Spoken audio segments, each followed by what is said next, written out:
On January 20, 2020, while watching NASA's live feed, a resident of Brighton, UK noticed a Chevron UFO in the background of the International Space Station.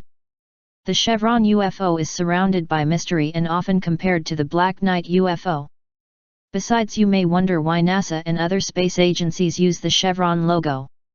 Witness report: I was on my phone watching the NASA's Spacewalk 63 aboard the island's Air Indiana real-time yesterday on the 20th of January 2020, around 6 hours and 30 minutes into the spacewalk. The last astronaut was preparing to enter back into the airlock for depressurization and re-entry into the interior of the ISS.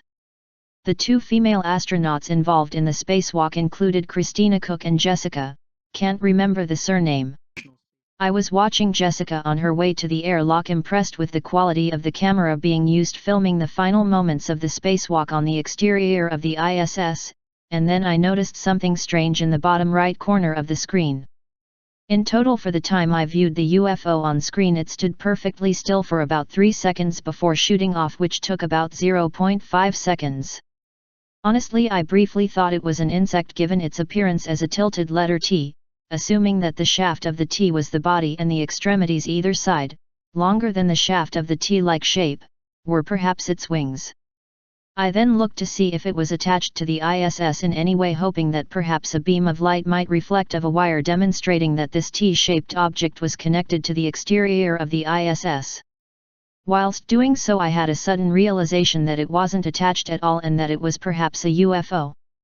I decided to quickly screenshot it, and upon doing so it zoomed up so fast it was like, God, I don't know, it was gone and shrunk to a point of infinity in less than the space of a second. It did not gradually accelerate, it just instantaneously shot off into the distance, exactly following the direction the camera was facing until it could no longer be seen.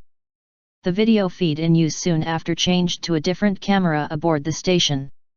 The photo of the UFO, submitted to MUFON, was about 80% during its shooting off phase. It was originally about 5 times closer and larger looking due to its close proximity. You can see that isn't just some glitch in the camera lens, as the sunlight hitting the object is on the same side as the sunlight hitting the ISS.